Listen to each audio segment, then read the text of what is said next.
Good afternoon, everyone, and welcome to today's webinar hosted by Region 10 chapters of HFMA. The topic for today's webinar is COVID-19 BDO Insights into Emergency Relief Funding. I'd like to welcome today's guest presenter, Chad Krchil, Director of Healthcare Advisory at BDO. Chad has 27 years of national healthcare finance experience focused on Medicare and Medicaid reimbursement strategies, including process transformation, project management, revenue management improvement implementation, and implementation of CMS regulations to transform delivery of healthcare reimbursement based on quality of care. Chad has developed strategies to improve Medicare financial margins, recover underpayments, reduce audit and compliance risks, and identify reimbursement opportunities through collaboration between key elements of the financial operations of the health system and the revenue cycle and reimbursement teams. Chad is engaged in HFMA on both the national and local chapter level. He serves as the president of Colorado chapter for 2019 and 2020 and has held many volunteer roles within the chapter. He's a frequent speaker at HFMA conferences, and I've had the pleasure of working with Chad to host many educational webinars. So without further delay, I'll hand the call over to today's presenter. Chad, please go ahead. Thank you, Nikki, and good afternoon to everyone on the phone today. Thank you very much for taking the time today to listen in on this WebEx. I want to say I hope everybody is staying well and staying safe during these turbulent times and are navigating the new normal, I'll call it, as we move day to day through this evolving crisis. So want to go ahead and get us started here. So today what we kind of want to talk about is there are obviously a lot of different things going on out there as far as emergency relief and other, we call them relaxations of regulations to help healthcare organizations. So I want to take the time today to kind of go through a few of those in detail and give you some highlights of each of the different relief packages that are out there. Hopefully you'll come away from this understanding a little bit better some of the funding mechanisms that are out there and some of the packages that have been released so far.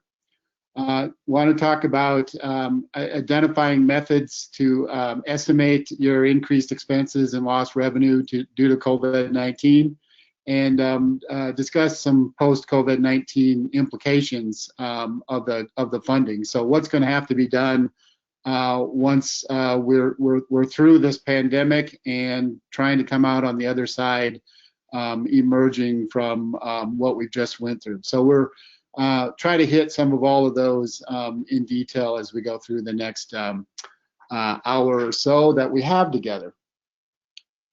So just to kind of start out here, obviously there's some things that need to be done within to manage a crisis. You need to put a team together that really consists of all the cross sections of your organizations. That includes, finance and human resources and legal and IT and business continuity. A lot of different things that are occurring in each one of your organizations that are affecting each one of those areas. So it's really important to have a team put together that will kind of focus on what needs to be done in each of those different areas. Looking at your financial position and protecting that financial position so that you make it through this pandemic and are able to come out on the other side of it in a strong enough position to continue to emerge and recover as we go through the following months.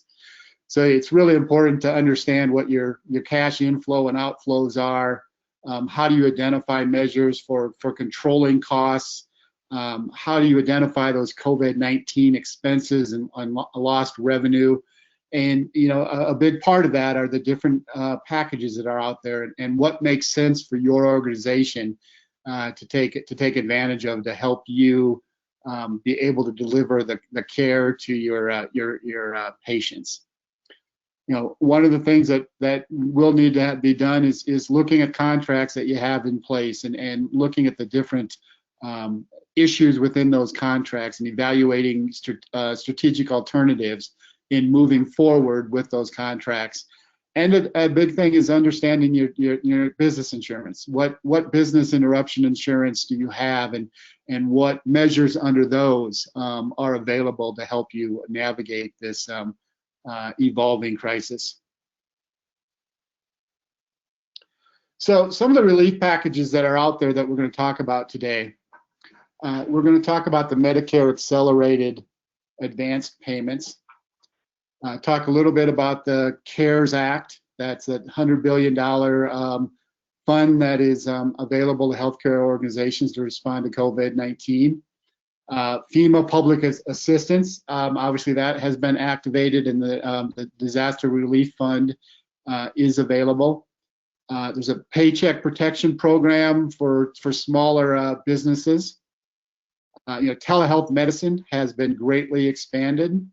And there's some other Medicare and Medicaid reimbursement changes that have occurred that are assisting, that are out there to help hospitals and healthcare organizations through this with some reductions in some of the eliminations that were going to be occurring, some different things that are happening in the reimbursement area that we'll talk about.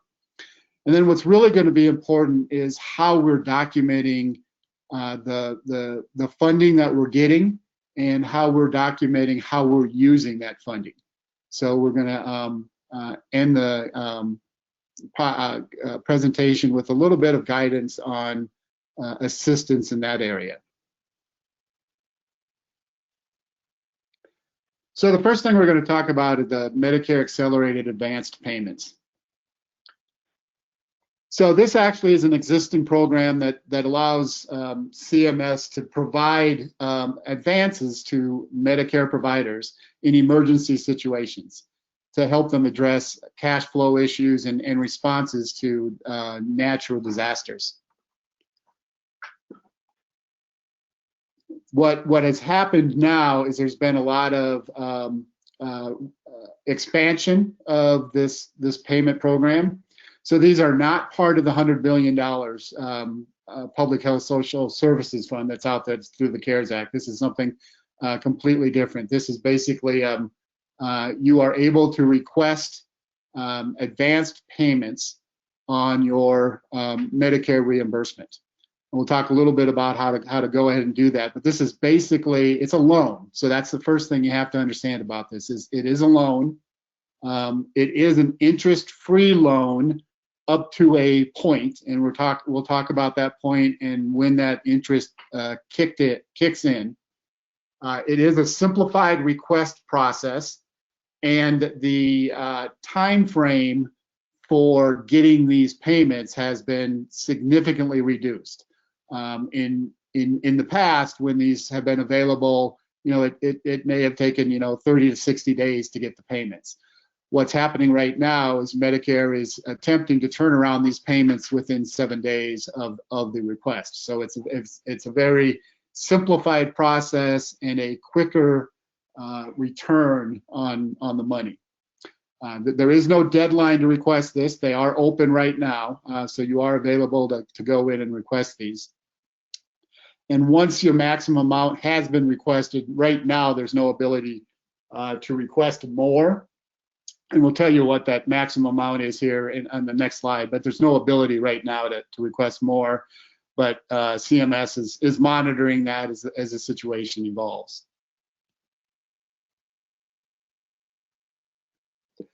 So right now, the way the program's set up is hospitals can request 100% of their Medicare payment amount based on a 6-month look-back period. If you're a critical access hospital, you can request up to 125% of those payments. If you're a non-hospital provider, clinic and physician side and different Part B suppliers, you can request 100% for a 3-month look-back period. And those periods have been determined. So when you request this payment, all you have to do is go on there onto your MAC's website and fill out the application. And you can you just check the amount that says you want to receive 100% of what you're eligible to receive. That payment period has been determined by CMS already. So for the 6-month look back period for inpatient hospitals, critical access, cancer and children's hospital, that period is 7/1 of 2019 through 12/31 of 2019. So that's the you will get 100% of those payments when you make this request. For the hospital, for the non-hospital providers that can get the 3-month look-back period, that's from October of last year through December of last year.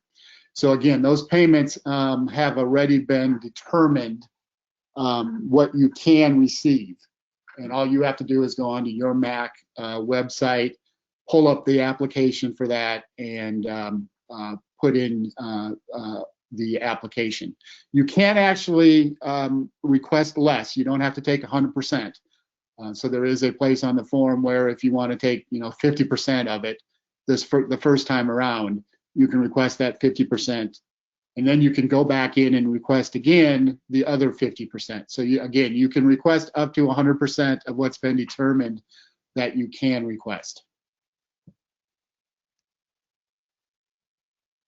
So once you get this payment in hand, once you've applied for it and it's been allocated to you, distributed to you, the first 120 days, there is no payment. So you will bill your claims as normal, and you will get 100% of your claims paid to your facility. After 120 days, the repayment period begins. So right now, the way the program is set up, there will be 100% withhold on your Medicare claims. You'll bill as you normally do, and those payments will be withheld and put towards the balance of this Medicare accelerated payment. So for PPS hospitals, critical access hospitals, cancer, children's hospitals, you have 1 year to repay the full balance of that loan from the date of the receipt of the payment. So the timeline here is you get the payment, you have 120 days before repayment begins, and then once repayment starts, you will need to have within a year from the date of the receipt of the payment that amount paid off. For other providers besides the hospitals, they have 210 days, or basically 7 months right now, to repay that. Well, what happens if the payments are not repaid within that year? A demand letter will be issued. Providers can, and when they get those demand letters, providers can submit direct payment in full at that time. There is a 30-day grace period once you receive that demand letter before the interest will begin to accrue. So if you get the demand letter and you pay that off within the 30 days, there'll be no interest right now.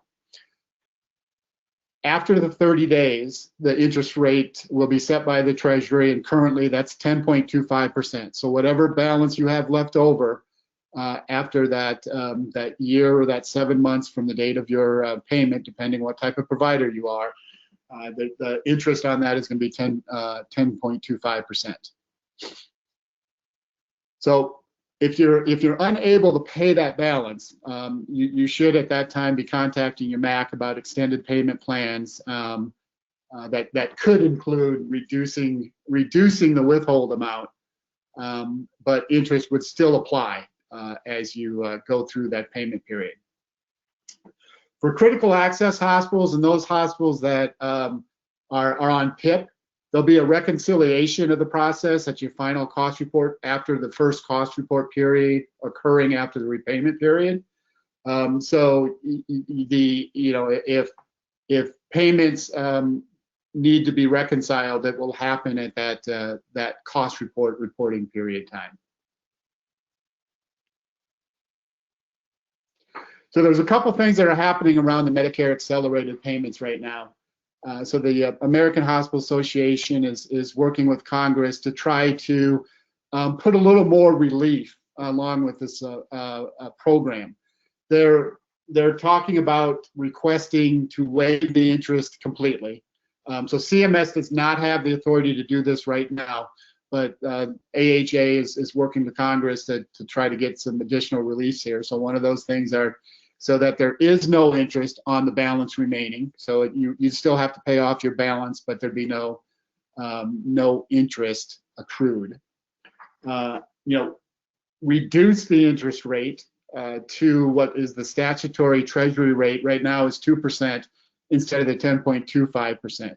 So, a huge reduction in what the interest would be charged if they're not able to get the whole thing waived.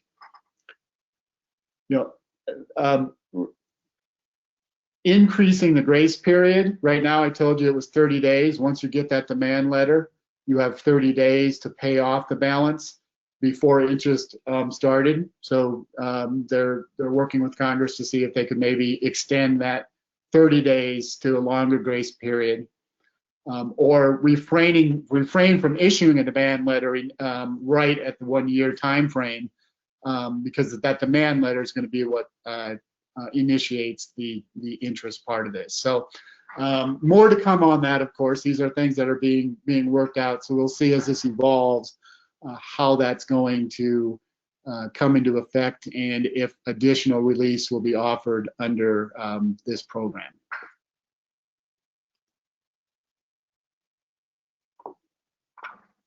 So the CARES Act funding. They're through the bills that have been released over the past month. One of the big ones was the CARES Act funding, which put out the $100 billion out there for hospitals to be able to receive and cover related expenses as well as lost revenue. So this $100 billion is being administered through the Health and Human Services Department, through the Public Health and Social Services Emergency Fund. So as I mentioned, this is available for related COVID-19 expenses as well as for lost revenue that hospitals or clinics or physician groups may be experiencing during this time due to elective procedures being canceled and volumes being down due to the COVID-19. So the $100 billion, we were waiting for the details of how that was going to be released to healthcare providers. Well, last week we found out that $30 billion was going to be released, and that happened on April 10th. So most of the hospitals and other eligible providers should have received their monies by now. That happened on April 10th, and then I know some of them went through the weekend and a little bit into this week yet on receiving their money. So how this first $30 billion was allocated was based on Medicare fee-for-service reimbursements in 2019. So whatever your payments were in 2019 that you received from Medicare fee-for-service, that amount was divided by the total payments that were made in 2019, which equated to about $484 billion. So your percentage of payments to that $484 billion was the percentage of the $30 billion that you received. So some of the highlights of these funds are, it is not a loan. So the funds do not need to be paid back unless money is not used for the purposes that are outlined in the terms and conditions that are set forth in the terms and condition letters that you received. So it's really important that you look at those terms and conditions and understand exactly what is in that and what these funds can be used for.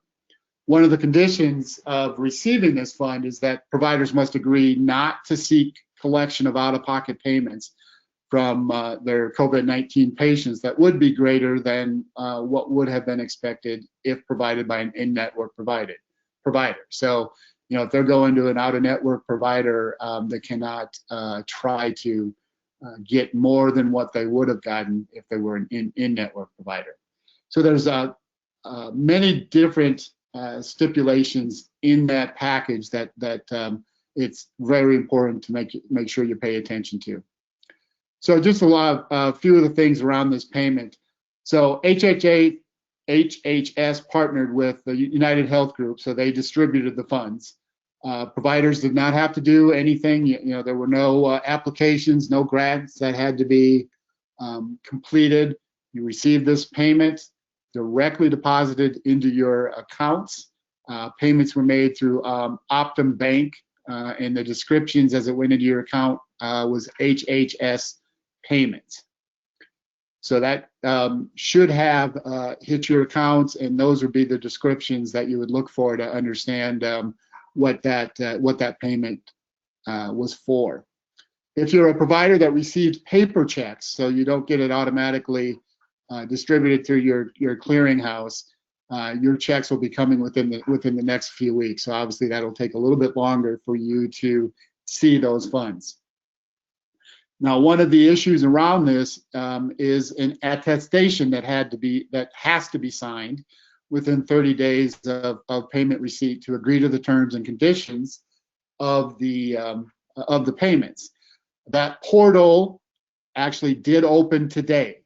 So HHS posted on their site that the portal is open, and you can now go in and attest that you are accepting the money, that you're keeping the money, or that you're returning the money.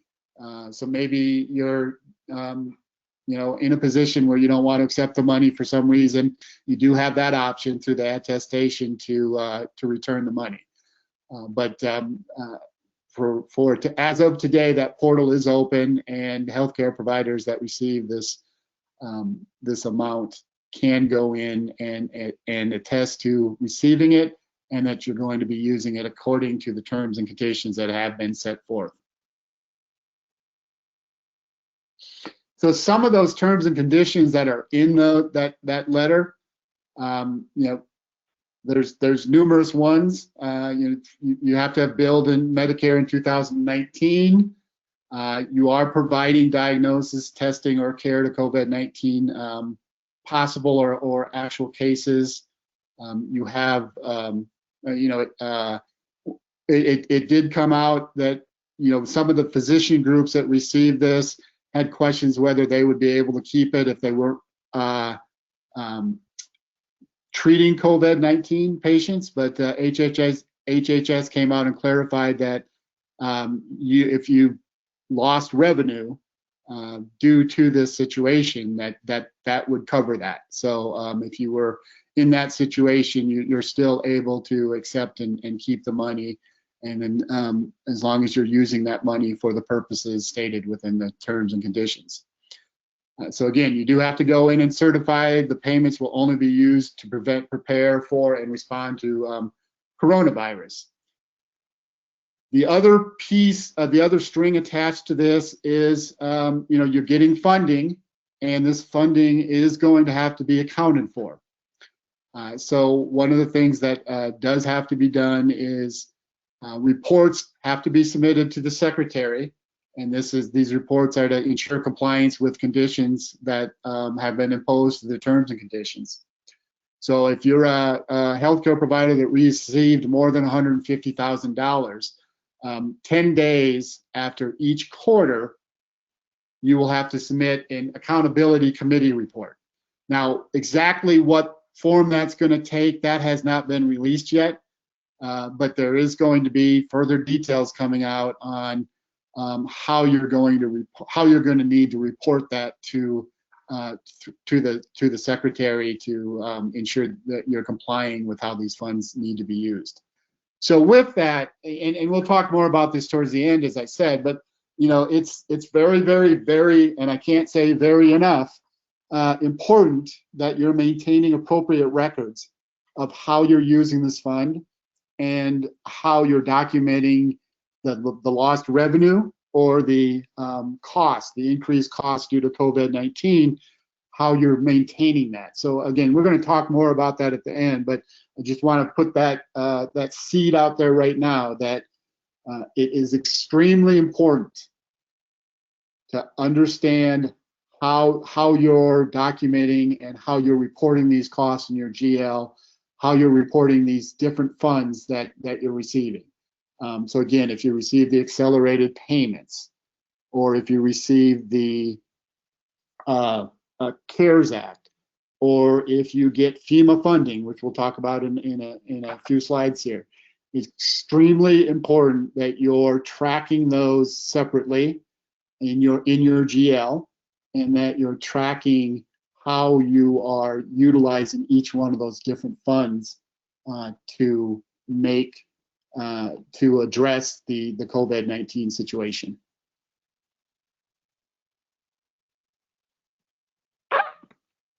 So if you look at those restrictions, the terms and conditions within that, there are numerous terms and conditions and how you can and restrictions on what you can use this money for.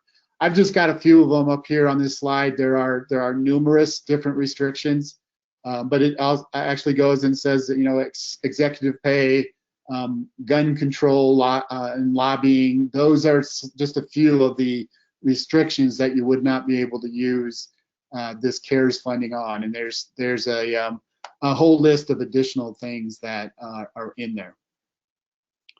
So with that, the question comes, okay, so we've got $30 billion that have been distributed. That leaves $70 billion yet to be distributed. So the question that healthcare organizations obviously are asking is, you know, how is that, how and when is that $70 billion going to be distributed? Well, the when part of it, not really as clear yet, although when they released the $30 billion, they did say that the second round of this will be coming shortly, and that second round of funding will be focused on those healthcare organizations that Medicare is not the biggest source of their revenue. So probably looking at predominantly serving a Medicaid population. So instead of the payment being made based on the Medicare fee-for-service, they'll be looking at an allocation around the Medicaid population and Medicaid payments. We assume that that's going to occur in the same methodology that the other one, the 30 billion, came out, meaning that there'll be no request. Providers won't have to go in and request that. It will automatically be determined how much you will be getting, and it will be distributed through the same methods that the $30 billion was distributed. So that's the assumption there. I don't know why they would, you know, change that, but yet to be seen, obviously, when they announce the second round of this funding. And then the other thing that they have mentioned is that some of this 100 billion, well, remaining 70 billion, will go to treat uninsured patients. So the patient population you're serving that are uninsured, part of this additional $70 billion that's still out there will most likely be allocated in a manner to help you treat uninsured patients.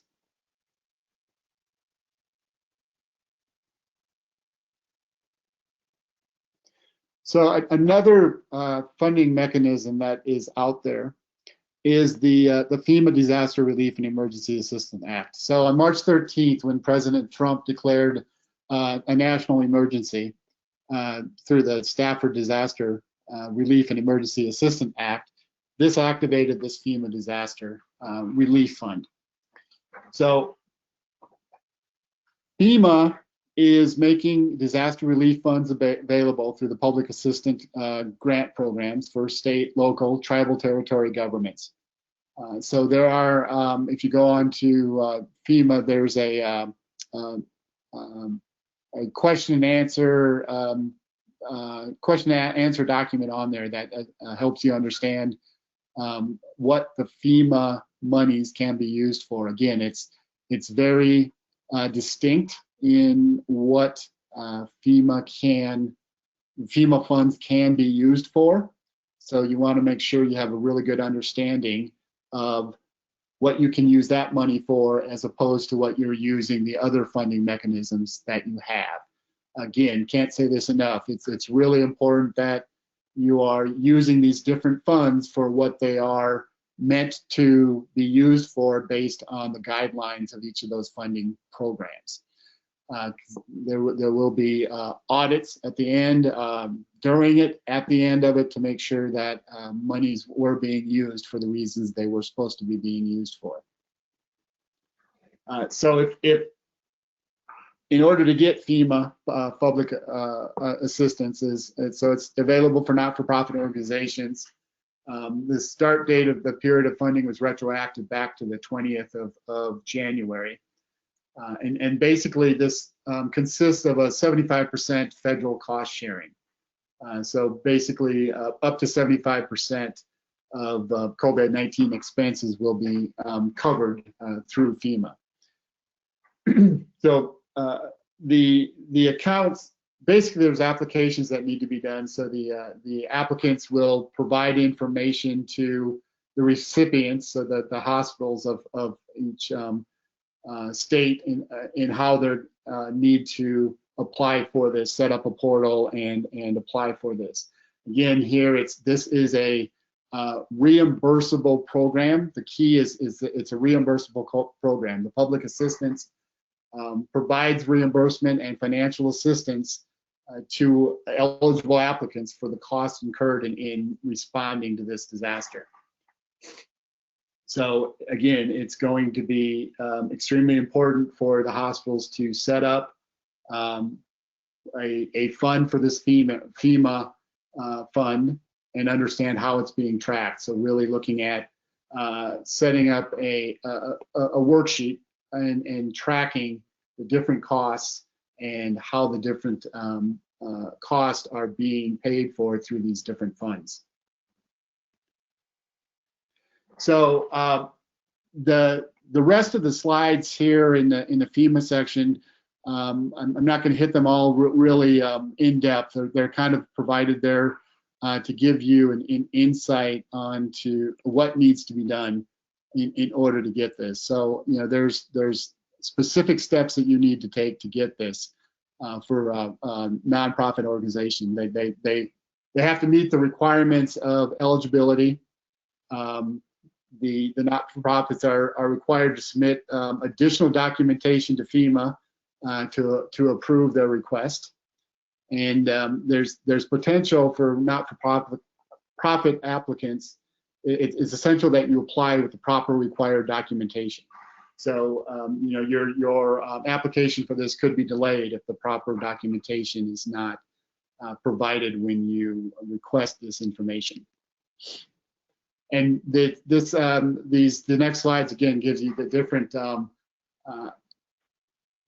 different issues that come into whether you're eligible and whether you're the type of facility that can get this information. So some of the things to think about as you do this is, you know, do you have the required not-for-profit documentation?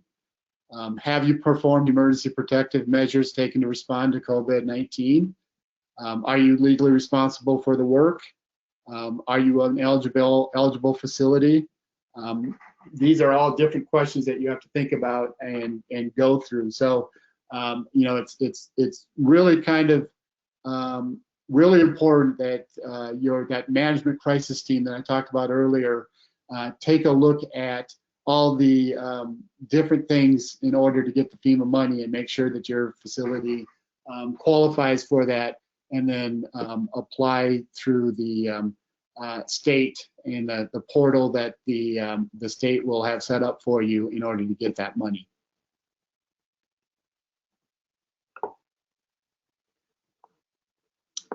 So again, as I said, once it's determined that you meet all of those different eligibility requirements, so you do not directly create your own accounts in the grant portal. That account creation it will be done by the recipient, and then they'll provide a link for you to create your organizational profile and submit your request for the public assistance.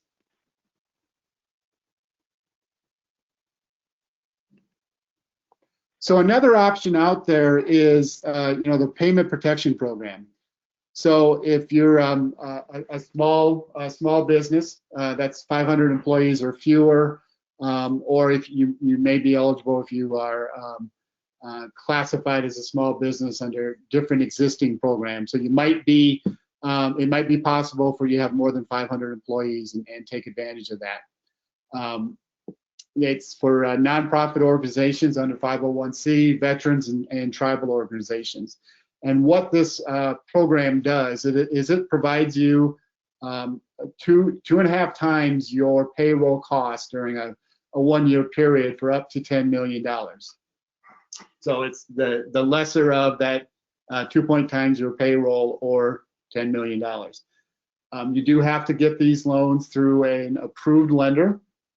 The interest rates cannot exceed more than 4%, and it is required to be deferred for at least 6 months, but not more than a year. So the lenders that are approved for this know these stipulations, and that's how they're approved. So you can get these paycheck protection loans through those approved lenders. So again, these are loans, but this loan comes with a forgiveness. So you may be able to have the entire amount forgiven, and you won't have to pay any of this back as long as the proceeds are being used for what it needs to be used, and the stipulations around the workforce stay in place. So again, this is one of those areas and programs where there are specific things that can be used, that this fund can be used for, and that is outlined. Benefit costs, sick, medical, family leave, employee salaries, commissions, mortgage interest payments, rents, utilities, interest on existing debt. So again, there's specific things that this program funding can be used for. So very important that you are identifying this fund and what those funds are being used to pay for within your organization.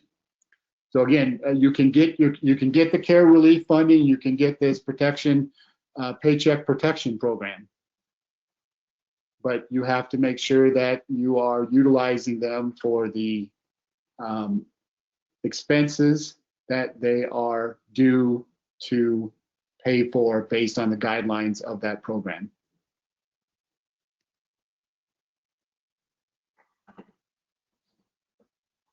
So as I mentioned, there's loan forgiveness built into this program. All or a portion of the principal amount can be canceled. Some of the things you have to look for is a reduction in number of full-time employees employed during the 8-week measurement period upon origination of the loan.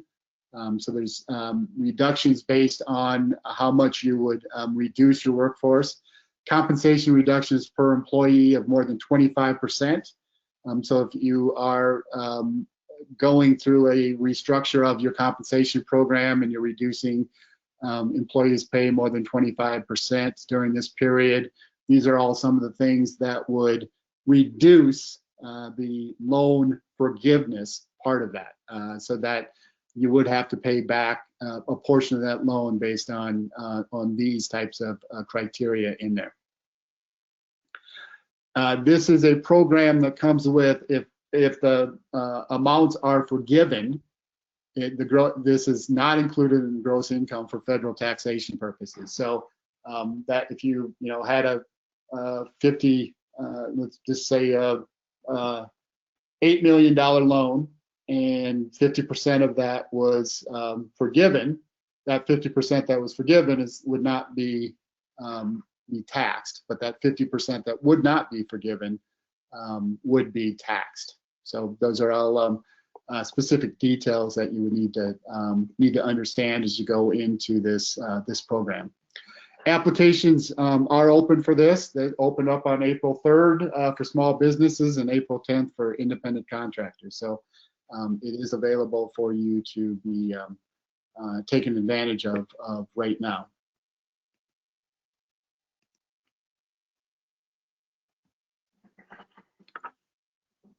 So obviously in this era of social distancing, Medicare telehealth has really come into play here. So there's been some changes, many of them right now temporary changes that took effect as of March 31st across the entire health system, and it will be in effect for the duration of the emergency declaration. So at this point in time, or well, before, Medicare beneficiaries can receive telehealth in their home right now. Before COVID-19, only covered if received an originating site of care in a qualifying rural area. So now CMS has waived that rural designation and originating site requirement, and it can be provided in all care settings, and that will be for the duration of this emergency declaration.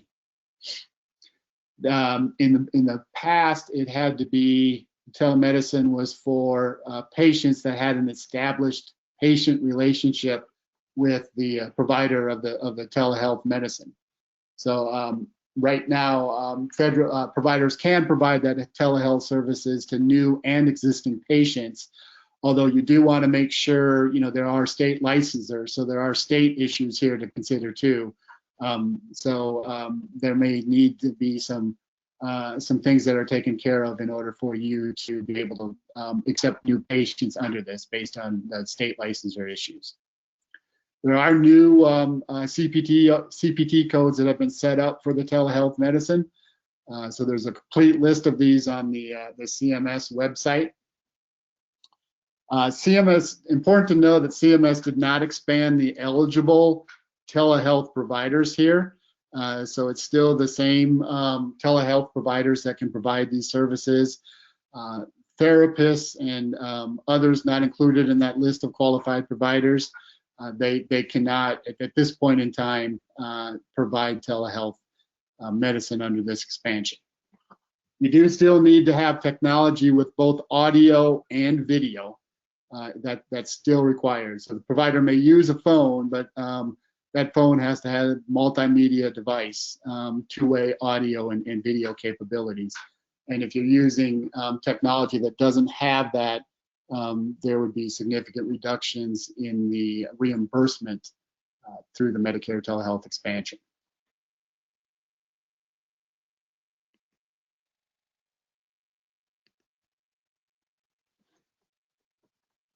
So some additional things that have come into play here that is providing some additional relief for healthcare providers is the suspension of the Medicare 2% sequestration reduction in payments. So we're all aware that since 2013 there's been a 2% reduction in Medicare payments. Well, that's been suspended or will be suspended as of May 1st. And then that will be through December 31st, that 2% sequestration will not be occurring. So there will not be a reduction in your payments based on that sequestration. And it applies automatically. It does extend the sequestration period one more year right now. So it was supposed to go through 2029, and this extended that period through 2030. Medicare has provided an add-on to COVID-19 cases. So for DRG group payment rates for COVID-19 claims, there's a 20% added on to your payment, and that was retroactive back to the beginning of, or 1/31/2020. So it started at the end of, or is retroactive back to the end of January. It applies to all patients that are treated in inpatient prospective payment system hospitals for COVID-19 claims. So it's really important to make sure that your billing department is using the correct COVID-19 codes as they bill. And there's a complete listing of that on the American Professional Coders website. They have a complete listing of what those different codes are that can be used for COVID-19. So really important for your billing departments to be billing those codes correctly, so that they get so that your organization gets that additional add-on to the DRG payment. Medicaid DISH. So in 2020, there was supposed to be a first round of reduction in Medicaid state DISH payments of $4 billion. That has been eliminated. And going into 2021, there was supposed to be an $8 billion cut in DISH payments. That has been reduced to $4 billion, and those cuts will begin right now, delayed until December 1st of this year. So instead of the $8 billion that would have started to be reduced, that's $4 billion. No additional cuts. So unlike the sequestration, where it was increased by a year due to these changes, there's nothing in the regulations right now that say that it's increased the period of reductions for the Medicaid DISH. Medicaid funding there's a possibility for increase in the federal medical assistance percentage up to 6.2%. So that's available each calendar quarter during the public health emergency, starting as of the first of the year. The states have to provide COVID-19 coverage, not with additional cost sharing, and they cannot terminate individuals from Medicaid enrolled as of the date of the emergency period. So there's an additional add-on through Medicaid available through this period.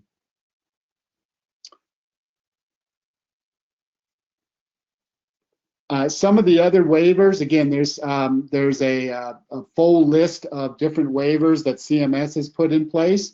That complete list is available on the CMS website, but I put a few of them here just to highlight those. The goal of these waivers are to allow hospitals to handle the surge of COVID-19 patients, remove barriers for staff to be hired from other states to expand the workforce, to increase telehealth access during this time.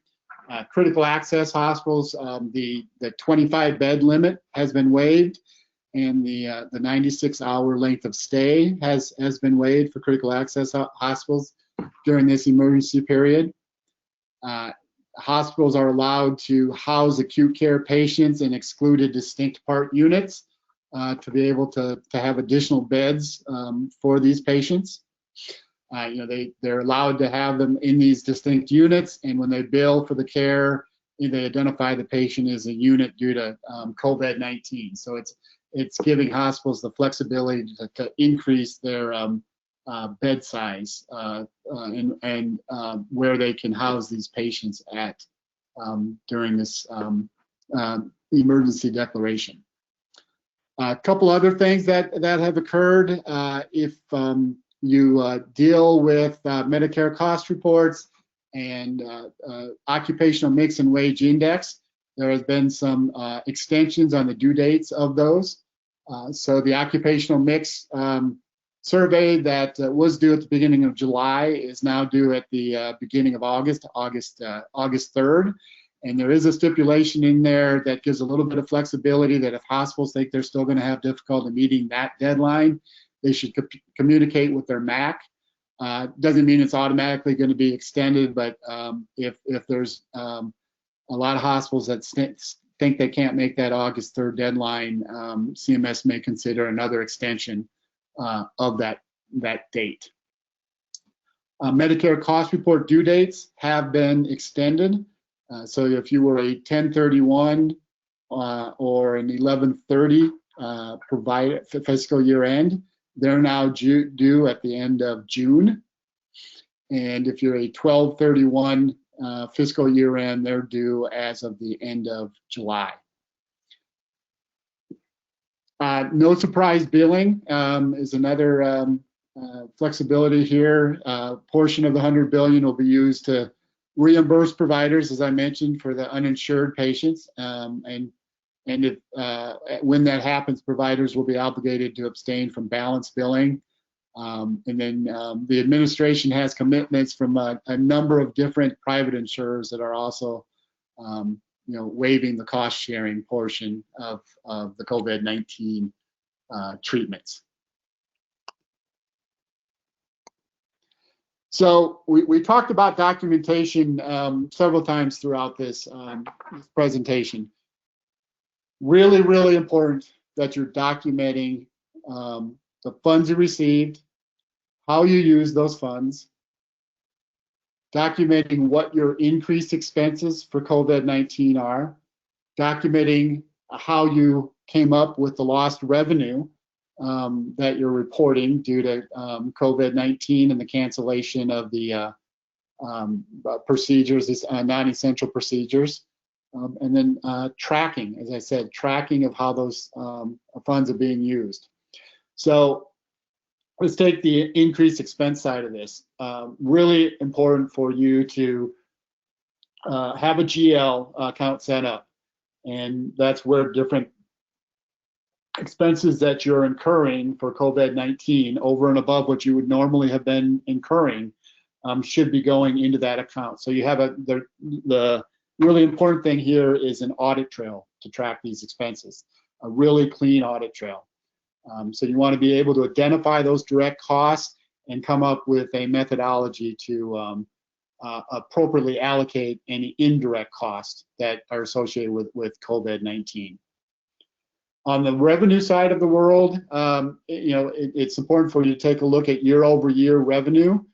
So what was happening in the first 6 months of last year, and how is that different in the first 4 months of this year?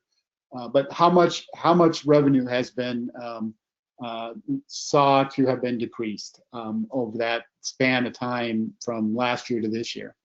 You want to look at how revenue was trending over the past 6 months. So was revenue trending up for different reasons? And obviously you've now hit where revenue is decreased. So that will be another point you want to take a look at as you're developing your lost revenue in this area, and take a look at how you were budgeted for this current period and how much below you are in that budget.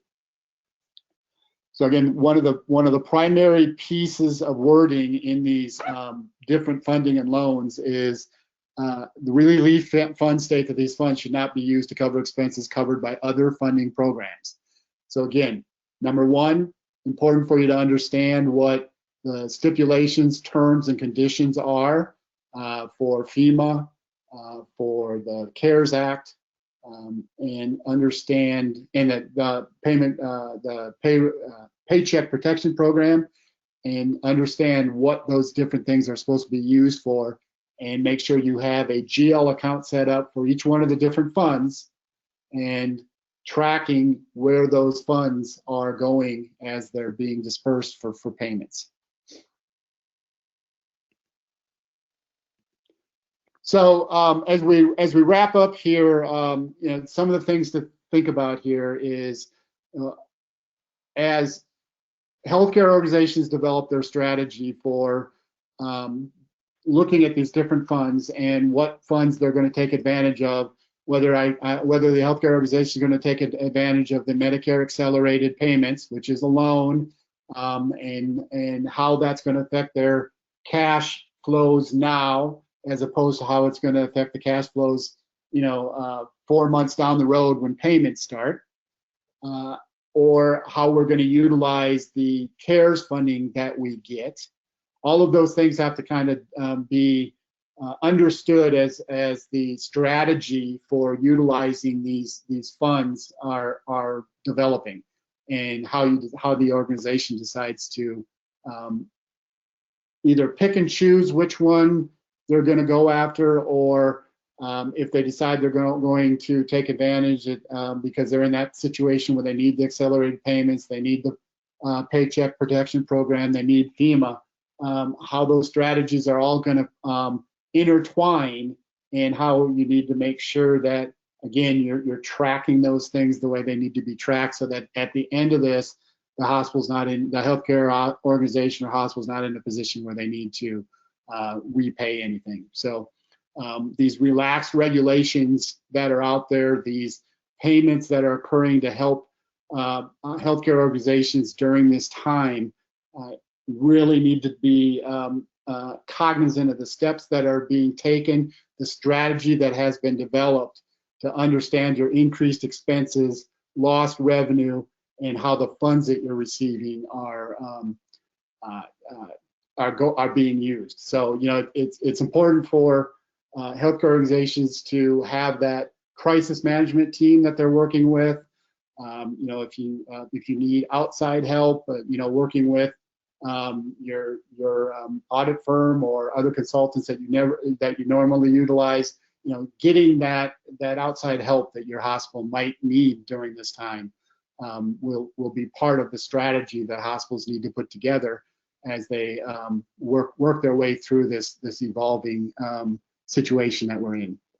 So with that, I know we're down to only a few minutes left, but if there are any questions, I will be more than happy to take those questions. And I'll also, you know, my contact information is in this this deck, so I'd be more than happy to field any questions after this too. Perfect. Thank you so much, Chad, for this timely insight. I tell you, everything seems to be happening so fast, and every hour presents this new layer of information or changes in circumstances. So thank you for helping us synthesize some of this information.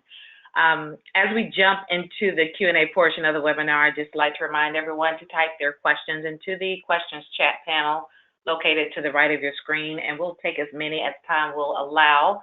I'll go ahead and address the one question about accessing the slides.